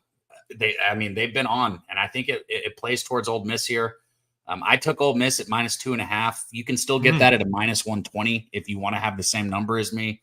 I got it at -110, but yeah, I got Ole Miss. I just think that I think LSU's defense is going to be a problem in this game, so I got Ole Miss. Wow, a lot of great comments coming in on the comments section. Almost all of them agreeing with you. I'm actually not seeing anything in favor of LSU here. Not flush 16 like though. Go ahead. I said I don't like that. I like it better when I like it better when everybody's against me. I know that sounds like a dick thing to say, but it's all good though. I don't care. I try not to pay attention. Like I said earlier, it's public, sharp. I don't care. I'm betting who I think is the better football team here. I got one of my only futures is on Ole Miss this year at 9.5 wins. And a lot of people too talking about LSU's loss. USC is probably not as good of a team as Kentucky. Hard to quantify those two, but both of these teams have a bad loss. LSU should have won that game against USC, and Ole Miss should have won that game against Kentucky. So this is a big one. This is a big one for both of them. All right. Yeah. Nut flush 16, not looking at stats, not watching the games, not reading the market. He continues to have success just fading the top 10 topics that the ESPN talking heads are spewing everywhere. That might be the sharpest play of them all. But a lot of people liking this one. Tom Leach liking the over, leaning Ole Miss, and Wine Time Sports not leaning Ole Miss, loving Ole Miss. Julio Villa says LSU over. I don't know if he means the game or LSU team total, but Kong's Clips loving Ole Miss and their team total over. And Wine Time Sports saying Ole Miss defense is elite. Good job, Dabby Cab, getting 2.5. It's now up to 3, juiced minus 121 at Pinnacle. So as of right now, very, very nice. Lucas R. like an Ole Miss. Ole Miss against this Swiss cheese. Wow. Wine Time Sports got Ole Miss minus 2.5, minus 110. Again, now up to 3, minus 121 at Pinnacle. That's a significant move right there. My gosh. Tom Leach total could be 70 plus. Go ahead. We got to play devil's advocate also here, right? We talk about how much I like Ole Miss's defense. So I'd be like remiss if I didn't say this too. They haven't played anybody that's inside of the top 30 in EPA per play yet. So really they haven't been tested as much as LSU is going to test them. But like I said, I just felt like I had to get that out here so people in the comments aren't like, well, Ole Miss hasn't played anybody. Yeah, I get it. Okay, I get it. But I still think their defense makes the difference here. I mean, it's definitely, you see this all, I mean, I've seen this from day one. It was like maybe the first thing I noticed in college football is that there are many teams, not all, but many teams, the way they play, the way their games go as a big favorite or a big underdog, completely different from games where there's a competitive spread. You know what I mean? Different animal. And Ole Miss is one of them, so I get it. And LSU's had Ole Miss's number, especially when Ole Miss has to go to Death Valley. So I get it. I mean, Alabama would be like that. You know, they'd be a 40-point favorite, win by 35. They'd be a 3-point favorite and win by 25. You know what I mean? So we'll see. This is interesting here. Our guy Doug Wise said USC is definitely better than Kentucky. On offense, they're not better than Kentucky on defense. You can't just things aren't that transitional, man. You can't just say that. Like I get it. USC is definitely better on offense, but not on defense. Kentucky is a much better defense than USC, and defense is what won that game against Ole Miss. So think about what you're saying before you say it. Nutflesh 16. I'll continue to blind bet Ole Miss team total overs as long as the Kiff is the coach. I completely agree with that. Does that also count when again in games with competitive spreads when presumably they're playing teams more on their level? Yeah, it probably does. But yeah, no question about it. Kiffin as the coach will run up the score as a 30-point favorite. Absolutely no question about it. All right. So, and I see Sharpie in the comments section. I'm going to pass on this one. Maybe I'll bet it by the time kickoff comes, but people agreeing with you on Ole Miss for various reasons. Tom Leach and others liking the over. Of course, yeah, last year the game went to 100. Tom Leach saying total could be 70 plus. I mean, yeah, if this game goes to 100 as well, you'll be like, what the hell? I'll be like, what the hell was I overthinking myself for? But Dabby Cab, like an Ole Miss, he got 2.5. The line is now up to 3. You can probably find minus 120, maybe 115, depending on where you go. Wow. Great segments, Dabby Cab. I have just one official play here. JMU -9, minus 114. Dabby Cab, review your official plays, please. I got the over 62 in that Coastal Carolina JMU game. I think I'm going to join you, Pete. I'll post it when I do, and if I do, I'll tag you so that you know we're riding together. Yes. I think I'll join you with that JMU. And then I got Ole Miss -2.5. Like Pete said, it's up. If you got to take -3 now, I still like it. I'm not scared of a push, right? A 3.5 is a different number, but a 3, right. I'm not scared of a push. Well, if there is anyone who's like keeping careful track, we use up to the second numbers. So for the purposes of our picks in this show, we can give you 61 on the Coastal Carolina JMU game. We're going to have to give you -3 in the for Ole Miss, Dabby Cab. Guess it works. Another awesome segment, Dabby Cab. What do you got going on this week? And then we'll let you go. Man, right here, Pete. I'll just be right here, Pub Sports Radio. I guess if I'm going to use this time, I want to use this time to say thank you to all you guys that are in the green, that are members, that support this channel. We don't have anything without you. So thank you guys, Mally Mal, Wine Time Sports, Doug Wise. I love you, man. And I love when we disagree. That's what makes this great. I learn from you guys every day. I learn from you every day, Pete. I love doing this. So thank you guys. Absolutely. I'm learning from Nutflesh 16 right now. He's saying I was dying listening to the ESPN panel pumping the Steelers and Snoop Dogg as a no way Steelers lose. Laughing my ass off. I kept betting it over and over and over. Shout out. I learn things every day. I'm gonna employ that technique. Now, and you should too, Jose Bouquett. Let's do that. Let's both do that this week. Communicate about what we're seeing and then do the nut flush 16 technique for making money in sports betting. What do you think? I like it. I mean, Nut Flush is a successful sports bettor. We all know. So shout out to him. By the way, Pete, I brought a surprise with you. I don't tell you all these things, but you mentioned him in the chat. Let's bring him on. Of course he's breaking down baseball with us. Pete, I know you feel more comfortable with this man on screen. Sharpie. Hello, Sharpie. Welcome. Oh, that means me. That means I am Sharpie. I'm over here zoning the fuck out. I was like, oh, wait. They just said my name. Welcome. Hell yeah, Sharpie. It's always great when Sharpie's on because that means this could be the best MLB capping show of the day. If Sharpie's not on, the best I can hope for is second best MLB capping show of the day. Great to see you in here, which is good though. I'd be very proud of that if I achieved second best MLB handicapping show of the day. Appreciate that, man. That's high standards. That's high standards, my guy. Oh yeah, I got a lot of information. Maybe some of you guys can actually help me today because I'm fucking scared. I'm scared for my Dodgers, so it's really hard for me to bet against the Dodgers in the playoffs. That's the one time I don't do it. I will, but I have been taking team totals unders, with them, and it may be one of those type of spots. But I'm scared. All right. Well, I'm going to read some Nut Flush 16 comments and I'll get into the game. He says, Pete, pay attention to the comment about Ole Miss. Yeah, he's saying that Kiff is going to try to get his quarterback in the Heisman talk and will leave him in every game to pad the stats. Yes. God, I mean, that's like the most, especially in the age of where we are right now. That's a good comment right there. Yeah. Those are the kinds of things you find in baseball, Sharpie. And those are the kinds of things that are just like the fucking dorks and nerds and AI bots and everything can't yet account for it. Maybe in 2026 they'll be able to, but as of right now, those kinds of things are hugely, hugely valuable. Shout out to you, Nut Flush 16 Wine Time Sports. All right. And fading. Eventually they're going to make an AI bot that can also just listen to the ESPN, talking heads and fade the bullshit they spew. That'll be hilarious, man. An AI bot fading AI bullshit to win. But all right, let's get into it. 2 MLB playoff games on the card today. MLB playoffs, can be very profitable, but they're not like regular season games. You got to be careful. Let me scan down to my notes. Scan. First game on the card, Philly Mets, right? Now, of course, all right, these are all the factors, right? Mets, just an incredible team, resilient, fighting, on the road, tough travel. Sometimes that can make a team stronger because the pressure's off. They don't give a fuck. They're just doing what they do. The series is split 1-1. Nola against Minaya. The odds are roughly even on both sides, a low total as you would expect. Minaya, in general, has not been good in the postseason, although his last start against Milwaukee was nice, was decent, a nice 5-inning start there. Nola hasn't pitched since the 29th. Does that mean he'll be rested or rusty? I tend to think he'll be okay. The Mets coming back home, playoff game, Minaya starting. My sense here is, Nola had a shaky September and got crushed by the Mets once in that September run, but I think we can disregard all that. I haven't bet it yet, but I'm very strongly leaning Philly, not necessarily full game, but first 3 or first 5. More so first 5. What's your take on this one, Sharpie? I'm actually right there with you on that lean, that Phillies first 5, and let's talk about it.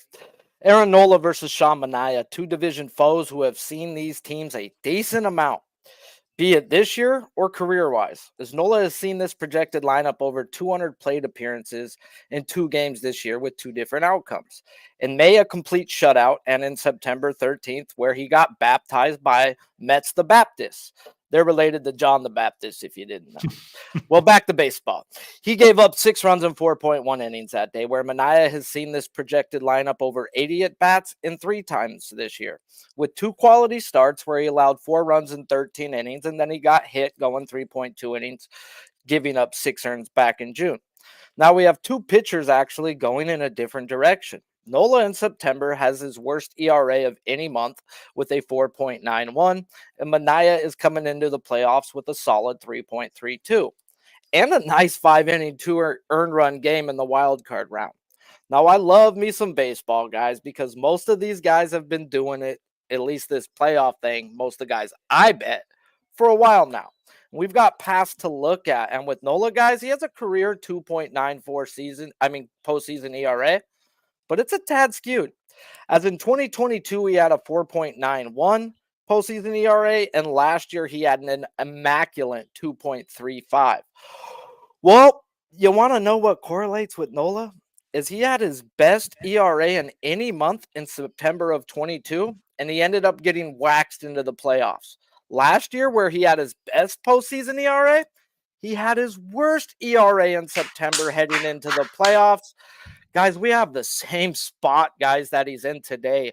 A guy who knows how to flip the light switch on, and I think it's about to be flipped. Now, Pete Alonso does own this man. In 16 hits, 8 of them have been for extra bases, and Marte does have a nice 355 batting average versus Nola. Yet 11 of his 11 hits, 8 are singles. So if you're going to look at a prop today, look at that Marte stolen base, guys, because if he gets on, he's fucking going. It's the playoffs. He's going to go if it wasn't the playoffs, but his stolen base percentage is tops in the league. So that is a guy who probably does get on. And with his one chance of getting on, even if he gets thrown out, it's worth the shot if he takes the shot at stealing. But let's get back into it, guys. So Manaea, I wish this game was in Philly. I really, really do, as his ground ball percentage is 12% better than league average. And we know how I feel about Philly's wet infield. And I know he's had 2 good games versus a team, but what scares me, guys, backing Manaea today is 28 hits allowed to this lineup. 16 of them have been for extra bases, which means, guys, runners are going to be in scoring position, if not just straight bomb skis. So I want to back Nola, guys, yet I don't like fading pitchers, as they can have their days, guys. It is what it is. It's a heavy lean for the Phillies' first 5. Or I'm also looking at Nola's outs, is how long do they let Ranger Suarez go tomorrow? And can they trust this Phillies bullpen right now? And we know what this Phillies coach does trust. He trusts his 2 aces in Wheeler and Nola. So can he give up a 2 spot and still go 6? Yes. They're going to ask him to still go 6, if not 7. So there is a bigger leash on Nola today. I'm leaning the first 5. I'm leaning the Phillies team total over 1.5 first 5. And that has a lot to do with those 16 extra base hits. We look at Manaea's props. His props are at 15.5, saying, okay, he's going 5 innings or less. His earned runs are at a 1.5 minus 175 to the over. So if I take the first 5 team total, I get 45 cents of value on that 1.5. Now, I hate the word value, but if you're going to fade Manaea, you go with that 1.5 team total, guys, at minus 130. And because the books are saying he's giving up 2 or more and going 5 or less. So it's in the lines of the props that he's given up 2. It just does Nola give up less than 2. And that's where I'm coming hard to with that Phillies first 5, is it could be 2-2. To ask Nola to be fucking perfect, it's just, I hate to ask anybody to be perfect. So leaning Phillies first 5, leaning the over 1.5 team total first 5. I just haven't got to the window. All right. Well, I will bet. I haven't bet it yet, but after hearing what you have to say, I'll make it official. Pinnacle line: Philadelphia Phillies first 5 money line minus 109. I think it's a decent bet. Nice bet on Nola to be decent. Manaea could possibly get hit, and if it lose 1.09 units, which sucks, but I can handle that, no problem. Happened before, gonna happen again. I think it's a decent play here. Yeah, and Manaea, like you mentioned, the Phillies have hit him. He had a nice start against Milwaukee in his last start in the postseason, but not that great in the postseason in general. Not that great against Philly in general, including this year. And Nola, as you said, it's definitely a buy low spot on him after what he did in September. No matter what, and no matter how this game turns out, if you buy Nola, you're buying low, right? I also like the fact that when he struggled in September, he was lights out in October. And when he was lights out in September, he struggled in October. So it shows me this guy knows how to flip the switch. And I expect a 6-inning, 7-inning, 2-run game. Or, I expect this guy to come out and shove today. All right, Jose Bouquett, what do you think, baby? Philly? Yeah, so this is actually the only play I have on the board. It's my favorite play of the day. I've only bet 2 real things this whole postseason. It's been successful for me. Under in this game. Market is screaming under in this game. 89% of the bets and 88% of the money on the over. We've gone from a 7.5 to a 7. Under. I just love these spots here. Pete, I was considering again, a first inning, no run, second inning, no run, and seeing how it goes again here today. But the point in this under for me would be my play in this game. Keep it short and sweet. Yeah, I'm gonna price that out. I'm gonna do some very quick pricing out of those props tonight. I might seriously tail you, Jose Bouquett. And then people who know me are like, you're going to tail this guy? Yeah, definitely. No question about it. I think that's a very, very sharp way of looking at this, Jose Bouquet. In the meantime, a lot of controversy in the comments section. A lot of people, I'd say more people leaning Mets here. Mr. Heat, Mets team total over for me. Wine Time Sports likes the under. Tom Leach leaning under. But let me see. Where is it? Look at this. Dabby Cab, Phillies. Team total over. There you go. Beach Boss likes the Mets. It's going to be a cauldron too, Pete. I'm sorry? Go ahead. It's going to be a cauldron in Citi Field, Shea Stadium, whatever they're calling it now. You know, this it's been a minute since the Mets have had a home game. This is their first home game of the postseason, and they've been on a magical run. So I expect this crowd and atmosphere to be as loud as anyone out there. And, you know, it's not going to last, admittedly. I think it's just for this first game. It's not going to continue on like we see in Petco. We'll see in Petco next game, and we'll see hopefully next. Don't say it's not going to last. Don't forget Jacob deGrom talking about the electricity those fans bring to that stadium. They've had electricity in that stadium. So look at like Senga, deGrom, all their big time, even Scherzer, their strikeouts went way up in New York. Why? Because you've got 50,000 fans screaming for death on every 2-strike count. They get up. So I expect them not to leave. So that's been good. I expect it to be a cauldron, and I expect it to be a very low-scoring game here. Pete, I'll tell you what, I feel much better about the 6 and Scooble going out there against the Guardians and Matt Boyd with hate in his heart last time out. But I won't be surprised at all if I'm quietly just betting under a half run again and again. Yeah. So we'll see. Man, I'm telling you, between you and Nutflesh Allen, that's the way to go. Don't even worry about the market or the stats or watch the games. Wager Tech saying Mets Quest Nola last time out he pitched against the Mets. Yes.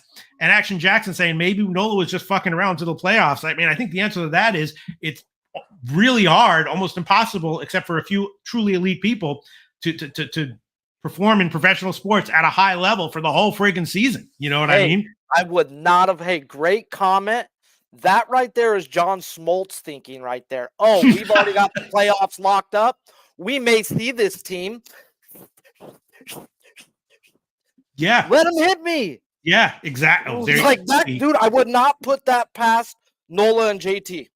Those are two high quality people at their positions, in my opinion. So I'm not saying that, for sure, but I wouldn't put it past them. Right. That was a good bringing that. Whoever brought that up, that was smart. That might be behind the freaking. Wager Detective says Manaea shoves today, so a lot of people looking to put 1, 2, maybe 3 units on the Mets. Calvin Washington, on the other hand, says Mets money line, put your lifetime savings on it. Okay. Not lifetime savings. Yeah, lifetime savings on it. I'm not putting all $80 of my lifetime savings on the fucking Mets. No, I got 900 right now in my savings, bro. Exactly. Even if I tell you, I'll put 4, maybe 6 of those dollars on the Mets. I'm not putting all 80. Save, bro. It really is hard to put money in savings, at least for me. I like to spend my money. Put all $80 on the Mets? No, not doing it. I respect you, Calvin Washington, but with all due respect, I'm not doing that. But Calvin Washington, really, to put it mildly, really, really, really loving the Mets. All right. Like I said, I'm taking Philly first 5. We will see what happens. Wager Tech says Manaea shoves today. If Manaea does shove, I will not be shocked at all because I have not had a great read on Manaea this year. I've sort of expected him to get hit more often than he has, and he's had a lot of. To me, is 5 innings, 2 earned runs. That's a great game for Manaea. I mean, and I don't think they are going to ask him for more. Yeah. Well, we'll see how it turns out. Great breakdown, a Sharpie, and I do have one official play and bet on it, and we'll see how that turns out. Next game, maybe even more interesting. Look at this. Dodgers, San Diego. Walker Buehler against King, Mike King. And And I believe I haven't heard this, but look what Nutflesh 16 says. He says Walker Buehler gets $100,000 watch stolen at Santa Anita Park. Yeah, he got punked last night by a group of people. I can give you more details on that. That happened apparently when the Dodgers were in Colorado, is what I've learned. I read into it. It's the last weekend of the season. So while the Dodgers were, slapdicking around in Colorado, Walker Buehler was like, you know what?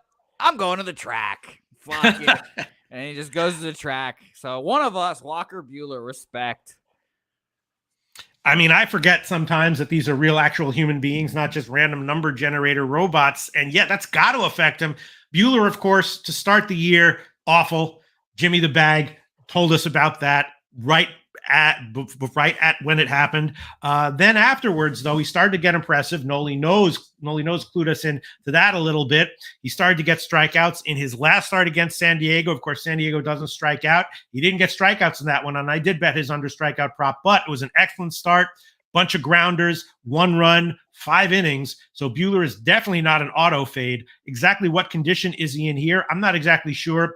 Tough to bet his strikeout prop now. I saw 2.5 at plus money. Maybe you can find 3.5 somewhere. It's a very low total. And then the other side, King, who's great. A week ago, 12 strikeouts against Atlanta, 7 shutout innings. So if you bet on him in San Diego, maybe there is value there, but it's definitely a buy high spot on King. San Diego, a pretty decent sized favorite. I didn't see where the line moved. It's about minus 150 or so. Total about 7.5 or so. King has his earned run prop surprised me a little bit. It was 2.5, heavily juiced, but still that surprised me at a 2.5. I was thinking maybe the under, even at like minus 180 or something, might be worth a shot. The big question here, I guess, is what can we expect from Buehler? You know better than I, Sharpie. What do you expect from Buehler here? Fuck, man. I don't know. Let's talk Walker Buehler. But when they've got a guy's outs over 15.5, they're probably going to jack his earned runs to a 2.5 because they're saying he could go 6, and you're just going to have more action at that over. So let's talk about it. We've got a game I may be a little scared about. Buehler versus King.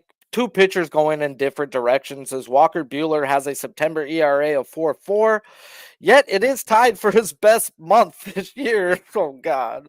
And then King, guys, who over the month of September had an elite 1.57 ERA and a dominant performance in the wild card round, going 7 strong.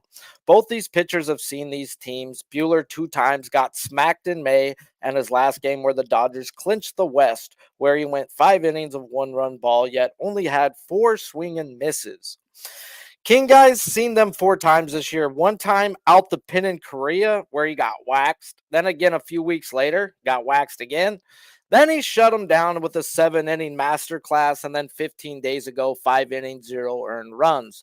Now we have Buehler on the road, whereas ERA has been worse by 2 runs this year. And King at home, whereas ERA is better on the road, but it's still a solid 3.2 at home. So what are we going to get? Each pitcher guy has 1 guy they have to worry about. Buehler, it's Tatis, where 9 hits off of him, 4 of them have been home runs. King, it's Ohtani, who 6 hits off of him, 3 home runs and 2 doubles. Ouch. Now, King has only played in 9 innings of playoff ball, yet hasn't seemed too big for him. And he even talked about it, saying, I come from New York. I was born to pitch in big games. So he showed it last week if you would have read the reports, him coming into it, they're like, hey, are you ready for the playoffs? He goes, do you know who I pitched for? I was in big moments my whole life. So he showed he was ready for it last week. And I really think he comes back into it. Walker Buehler, on the other hand, has a boatload of playoff experience and an immaculate 2.94 postseason ERA. Now, I went back through every year, guys. 2018 through 2020, he was shut down in the playoffs. In 2 of those 3 years, he was humming coming into the playoffs. Yet one of them he wasn't, and he still shoved that postseason. Now, his last playoff starts came after Spider Attack, where he wasn't good in September and he got smacked in the playoffs. So what do we have with Buehler? A guy who hasn't been that good in September, known as a big game pitcher 4 years ago, versus the guy pitching his best ball, guys, and the confidence at an all-time high. My question mark to me and which everybody else is going to be Walker Buehler in this game. What do we get out of him? His outs at 13.5. Ooh, that's so fucking sharp. Yeah. What I tell you by that, guys, is this guy's averaging 22 batters a game right now. Projected 4 batters per inning. That last inning, he's going to have to get the bottom 2 to catch that outs prop, or else he's going back into Arias and the guy who fucking owns him in Tatis, where the Dodgers, even if he strikes him out twice, I wouldn't be fucking surprised if they go to the bullpen third time versus Tatis, whether he's dominant versus him or not. I think that's in the cards today. Tatis is not going to see him 3 times. If it does, it could be the fucking Dodgers losing the game, guys. Like, the guy hits bombs off of him. How many times do you want to play with fucking fire? And I think the Dodgers are smart enough to know that. So 13.5 on his outs is sharp. They put his strikeouts at 2.5. And I would say under, but if you've been watching these games, a la Dylan Cease and some other guys, they're fucking cheating like a motherfucker, dude. They're not getting searched. Watch Rodon walk straight to the fucking straight to his dugout. No umpires are coming up to him, guys. These guys know they're not getting checked right now. And the guy who just lost a $100,000 watch, and a guy who's pitching on a contract year, and a guy known as a big game pitcher, and his last big game was versus these Padres. It was for the division. He shut them down. It's hard for me to fucking fade him, but if you're fading anybody, you're fading Walker Buehler. Let's just be fucking real. He struggles at zone contact. Padres, 8 of the 9 players are better, or league average or better than zone contact. He struggles versus chase contact. 5 of the Padres are elite versus chase contact. And if you look through it, it says Profar shouldn't struggle versus this man. Profar struggles versus this man. In a whopping 16 at-bats, he's hitting way below the Mendoza line. He's hitting at the Chris Davis line, 0.71. Ouch. The dude is not hitting. So you've got Machado, who's batting, where's his numbers at? It was decent, almost 300, but it's all singles for the most part. It's Tatis you got to worry about, and he can work his way through this lineup. So I lean the under full game. I haven't bet anything yet. I'm looking at that team total for the Dodgers under 3.5. I got a 4.5 last game. I think even if King gives up 3, I don't think Buehler's perfect. And I think we have a close game. And in a close game, yes, I do like the Dodgers bullpen, but the Padres bullpen is literally like number 2 to Cleveland when it comes to 7, 8, 9. They've got closers at every spot.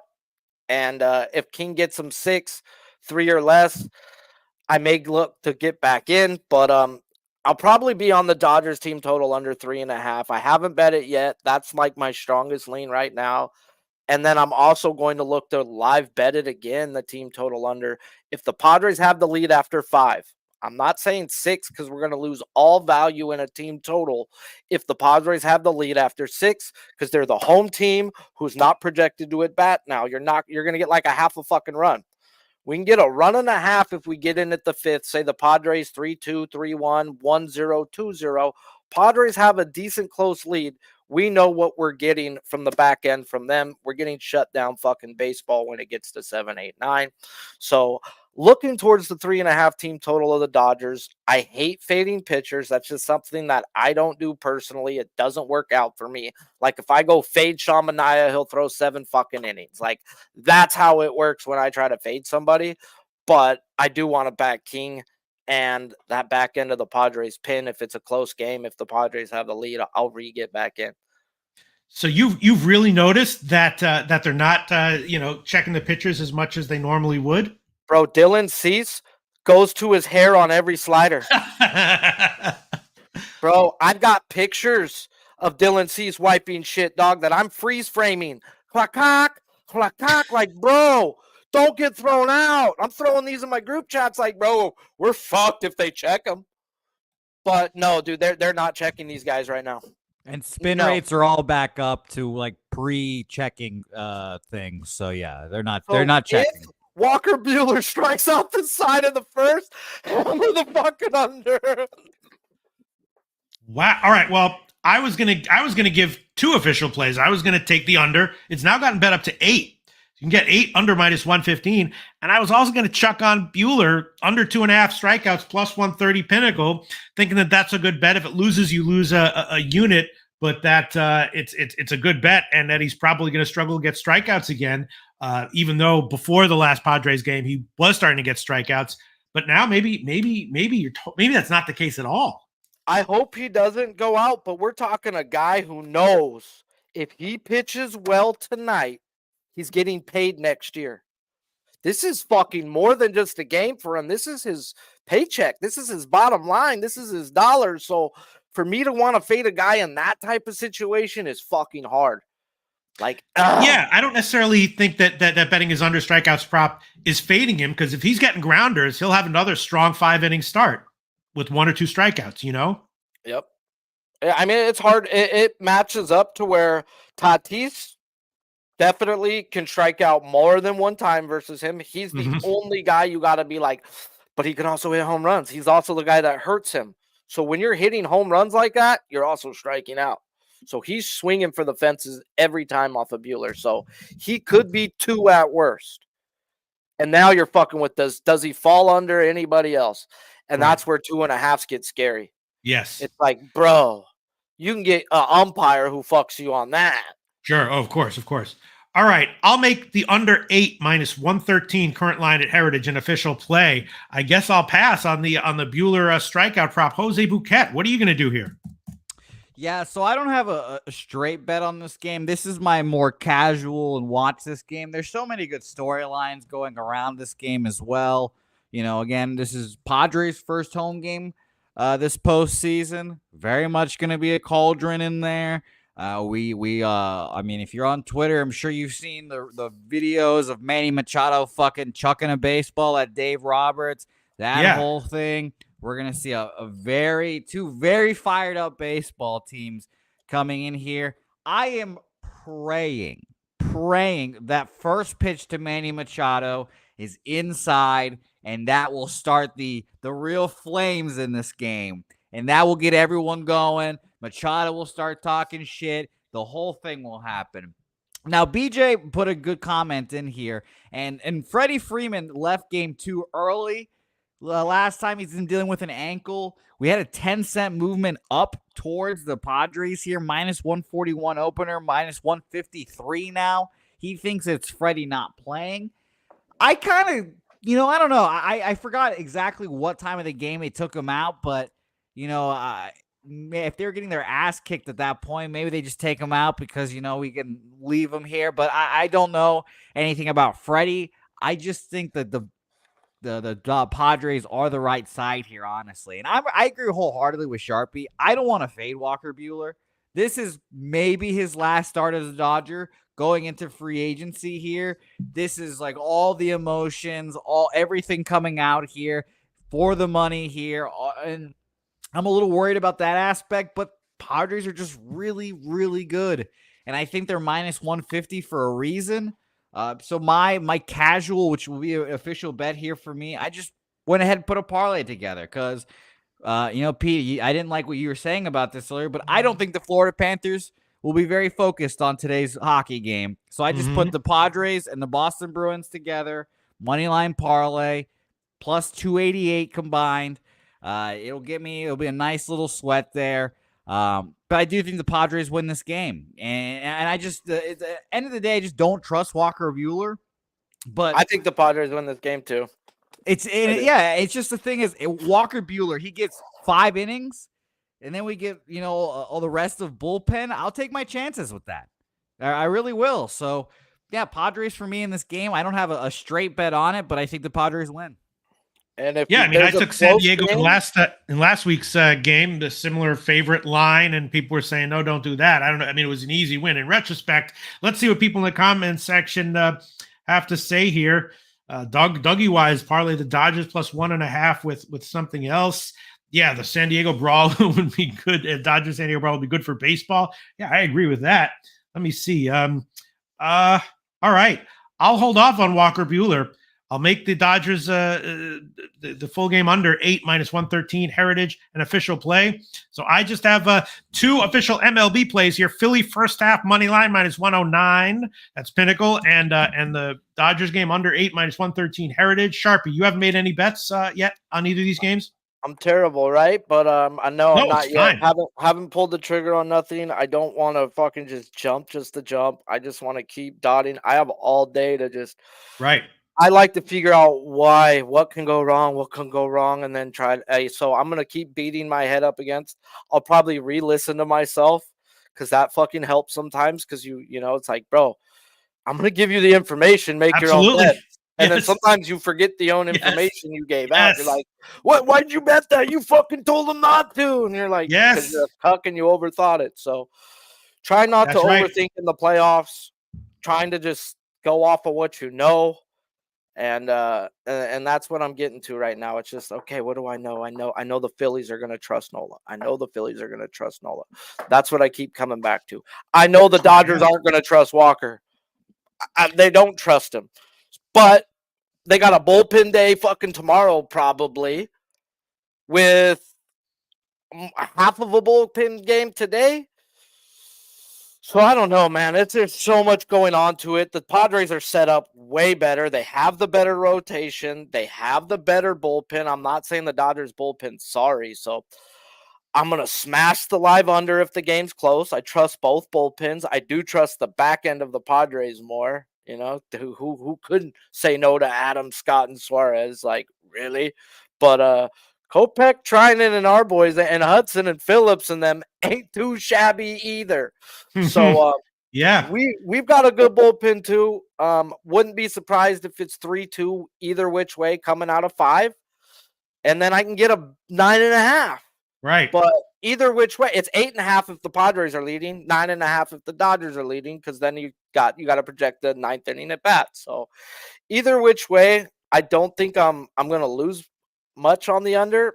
And if these guys both come fucking shoving 0-0 after 5 and it's 3.5, I'm getting the 3.5 on the back end. And so what? It is what it is. But that game I'm probably live betting, and I'm not going to miss out if Walker Buehler goes out and gets his ass kicked again. You know, it's either Padres or nothing. I'm telling you that, and I'm content with nothing when it's my team in the playoffs. Now, I may get to that under 3.5 team total with that Dodgers. That one's calling me. Like, I don't think they get more than 3 off of King at most. And then what? Well, here we have a this is my team comment. You know how much I love those, Jose Bouquett. Jerry Davis says, I'm a lifelong Dodger fan. My first playoff series bet was for the Padres. We don't have the pitching to compete with the Padres. Then Dougie Wise says, Jerry, we have the bats to compete with anyone. Playoffs, you need the pitching. Yeah, that's a tough one. Pitching. We've had bats every year. We're a 100-win baseball team, man. It's the pitching, guys. But once Glasnow went down, it's like, bro, I would have futured unloaded on the Dodgers with Flaherty, Yamamoto, Glasnow. I would have been like, cool. Now we got a rotation to compete in the playoffs. Yeah, and Kershaw would have been a nice cherry, huh? Hey, man, I was praying for a World Series where Ohtani opened and Kershaw fucking followed him, you know, but that ain't gonna happen. Well, Morgan Spooner putting a half unit on the Dodgers after listening to what everyone's saying. All right. What a great friggin' show this was today. Sharp. I haven't even checked the schedule. Are there going to be playoff games next Tuesday? I think there are, right? I'm sure they are. I haven't either, but I've been coming on here as much as possible throughout the playoffs, so I'll be all right, here, Sharpie. So great to see you again. This segment was just elite. This was a fucking elite MLB handicapping segment. Thank you so much, Sharpie. And the comment section. We'll see you again. What are you up to this week? Tell us what you're up to. Promote whatever you want. I don't know what I'm doing, but tonight, guys. I'm gonna freaking live stream the freaking Dodgers game until I get really pissed off. But hopefully, I don't get pissed off because I'll probably be on the Dodgers team total under. So even if they are losing, I'll be like, I got money in my pocket. So like, where can they find you, Loshak? I'll be like, well, I'm gonna get some Big ZD on the corner in a couple hours if they're around. You know, by all means, say hi. Beyond that, I don't really know. All right, Sharpie, great to fucking see you again, talk with you again, and we'll see you very soon. And he's gone. And he's gone. All right, Jose Bouquett. I guess although there is game 5 in the WNBA, which, it's a game 5-game series. And I think I'm going to take a shot with with the at least first quarter under. This is a very, very intense series. The last 2 games on the road were very high scoring. First 2 games in this series were low scoring. And both of these teams, I think, are a little bit pissed off at their defensive efforts in the last 2 games. And I think they're going to clamp here on D. Could be wrong, but I think I'll add that one on. If anyone has anything to say about the game 5 tonight, and of course, I don't know where Ski Profit is, who, he saved my day that day when he told us to take Minnesota in game 2, which I was going to do anyway. Just the spread spooked me. In this one, though, you got 2 very evenly matched teams. I got to be leaning UConn. I got to be leaning Connecticut first half +2 and full game +4. Maybe not, though, but this should go down to the wire. And probably this game should be good for live betting, because in a lot of playoff games, the way I live bet regular season doesn't really apply to the playoffs. But in a last game, any team that goes down by 8 or 10, I'm looking hard at betting them to come back. Jose Bouquett, did you look at this game by any chance? Probably not, right? I didn't, but I can give you some quick things here. Yeah. BJ is on Link's money line here. Shout out to you. Dutch Boy Fresh in the chat commenting on Baked Ziti, which does indeed sound pretty good right now. I'm not going to lie. I mean, you can fuck up Baked Ziti, but good Baked Ziti, oh, yeah, and it's not expensive. A lot of these corner fucking places make a great Baked Ziti for $12. It's like a gourmet. Yeah, I need it out of the aluminum tins where you have to open up this side things. You had a fucking cardboard box on top. Yeah, I need one of those. No. Yeah, I'm not eating it with cardboard. Aluminum only. I know aluminum gives you Alzheimer's. I don't care. I want the ZD in aluminum. All right. Exactly. You need to keep it hot. Jerry Davis on Link's money line and team total over there as well. And I'll mention the market here. We only have spread, 50-50 ticket split on the spread, but 70% of the money, Pete, on the Sun. So, very interesting. Yeah. You mean the spread? Yes. Yeah, I'm surprised that, I mean, it's just, this is a pretty tight series, and that's a kind of a lot of points to give. And again, it's probably better to just see how the game goes and then live bet as it goes. But pregame, I have to think that Connecticut now up to 5. That's got to be at least a 53% proposition, right? Maybe not. You just take both, Pete. Take the Lynx money line, takes Connecticut. Just hope for that 5-point Lynx win, and you'll be good. No, I don't know about that. All right, let me look. I'm actually not seeing any yet. You seeing any books with the first quarter line? Pinnacle doesn't have it. First quarter total. Great question. I'll tell you right now here, Pete. Make it official. Here we go. Heritage. What do you think? You feeling under? I'm sorry. Yeah. All right. Totals. I've got first quarters here. Bovada, Heritage. Basically only place is 38.5. Yeah. All right. You know what? That's cutting a little bit close. I'm not going to. What I'm really going to do with this game is monitor it live and then see if I can find something. Because that, in the very early going, it's probably going to be very slow. But then at the end of the first quarter, it could easily sneak over that total. I'm not going to make that official. Definitely leaning that way. Leaning UConn, damn it. We got to end this show. Leaning Connecticut, and I will definitely be monitoring this live and looking for a live bet. You're just ready for college basketball, huh?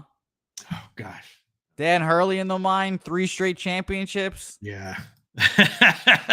Well, we'll worry about that when it comes. You're gonna go to Queens tonight, Pete? Pete? You're gonna go to Queens. You're gonna go enjoy some of the town. Gonna see some Mets flavor tonight. Oh yeah, maybe I should try to go to that game. That's what probably sold the just hell be out around, already. You know, put on your Daryl Strawberry jersey. I'm sure you have. Daryl Strawberry. All right, let me just review my official plays for anyone who's tracking and making sure I'm not lying about any of this. I guess I only gave 4 plays. That's surprising. All right, I took Boston, Florida, first period under 1.5 plus 101 Pinnacle. JMU -9 -114 Pinnacle. Philly first half money line -109 Pinnacle, and Dodgers San Diego under 8 -113 Heritage. And I guess that's all I did official, Jose. Well, beautiful. I'm following you on that first period under, Pete. 1.5, and you're gonna get a great line because I'm getting a -115 at my books. So God bless you. You got to get your outs. You got to shop around again. Ron Crawford, NHL Play of the Day, Boston, Florida, raising the flag eliminated Boston from the playoffs 2 years in a row, but fucking deep as hell, returning their top 8 guys in terms of points from last year. And Skuntbag likes Kraken money line play of the day, and he likes Liberty plus 175. Oh wait, what? I can't tell what his play. He likes the Kraken though. He likes the Kraken to win. And I guess that's it. Anything else from the comment section we want to identify before we wrap this up? No, but I will say shout out to the comment section as always. We have a bunch of live streams coming up today. Bankroll Blitz. Troy Torrance makes his return to Bankroll Blitz. Finally back from his work trips. And we have the Alamo Card Show coming up in November, guys. We're going to remind you guys frequently, November 16th and 17th. If you want to be a vendor, just go ahead and email that email below. But November 16th and 17th, come on down to San Antonio for a great card show. All right. Talk Sports with JT says he's like in Liberty first half, minus 11 or whatever, which, it's a big game for them, but they have struggled in the first half of games so far this year and then pulled away in the second half. But, I understand it. I'm leaning Liberty myself in all ways. Cons Clip says, great show. I appreciate you both. And on that note, I'll say, appreciate you, Cons Clips. Great comments today, Cons Clips. We'll see y'all next Tuesday.